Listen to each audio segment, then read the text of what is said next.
Also in San Francisco today, our cameras captured city crews doing a little cleanup this morning around UN Plaza.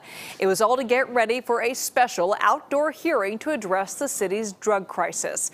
But things did not go exactly as planned. The Board of Supervisors meeting barely got started when the mayor was shouted down and the outdoor session had to be scrapped. Our Wilson Walker has more on what happened here. Wilson? Liz, I'm not sure Las Vegas had an over-under on how long this event was going to last. Some people wondered if it would get started at all, so it achieved that. I looked at my watch when they shut things down, and it was 2:14, so it didn't quite go 15 minutes. Maybe if you're cynical, you thought this thing wasn't going to get anywhere at all, but I can tell you there were people who showed up today hoping to hear a conversation. You know what I mean? I live right across the street, by the way, so I see a lot of this. That my front yard is this. My backyard is this.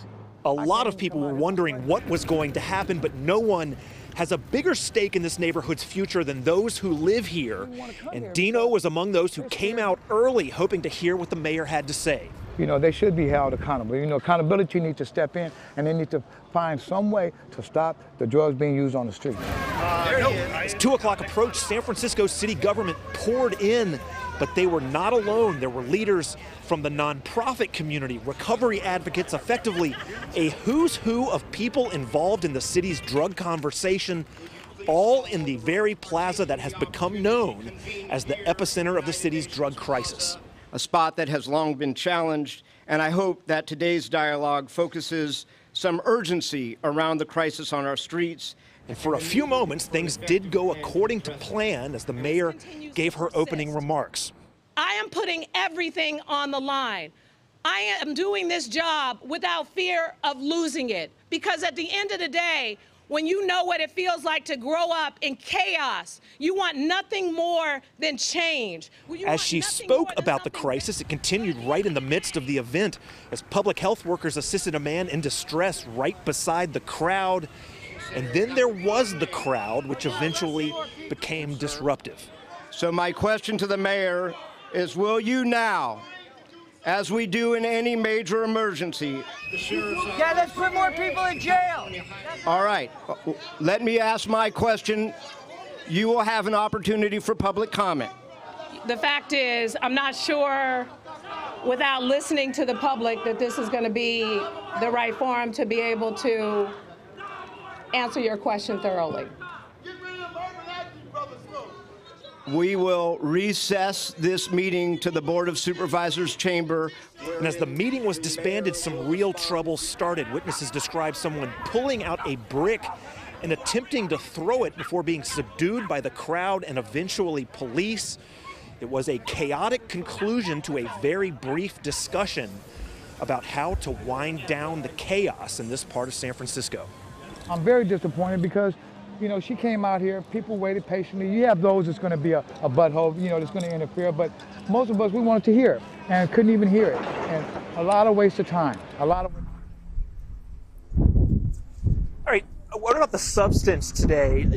The real specifics of it were the president of the Board of Supervisors, Aaron Peskin, sort of asking the mayor to stand up a kind of command center, a centralized command center that's going to connect all of these different agencies, now the police, now the highway patrol, public health, to sort of run this entire operation on the drug crisis. That was his request. The mayor's response, ultimately, when they got back to City Hall, was, we could talk about that. Why don't you join us with the emergency planning that we're doing? So that conversation goes on. Another bit of news today was that this word that the city is going to start pushing harder on drug users on the sidewalks as opposed to drug dealers. That, of course, a real hot button issue.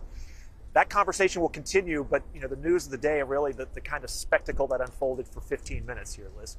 Yeah, any idea if they're going to try this again, this sort of public Q&A spectacle, as you aptly call it? Are they going to try to do something like this again? And I'm curious if they felt like they got really anything out of it.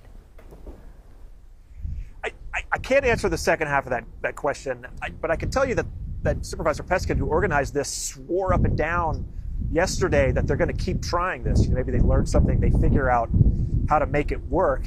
I will tell you personally that there was a brief moment there when the supervisor showed up and the mayor was going to be there, there's a lot of neighbors showing up, all these different people involved in this entire discussion, many of whom do not see eye to eye, but there they all were, standing in the sunshine on this kind of nice afternoon. And then I don't know, it's a how hopeful can you be kind of question, but for a moment it was like, wow, we're going to sit here, we're going to have a conversation about this, and maybe this is going to be productive. And then it ended just like that. So do they try this again? I don't know. We'll see. Maybe the attempt was the first step, and even if it ended in disaster, maybe they'll keep trying again. We'll see. We will see. Who knows? All right, Wilson, thanks.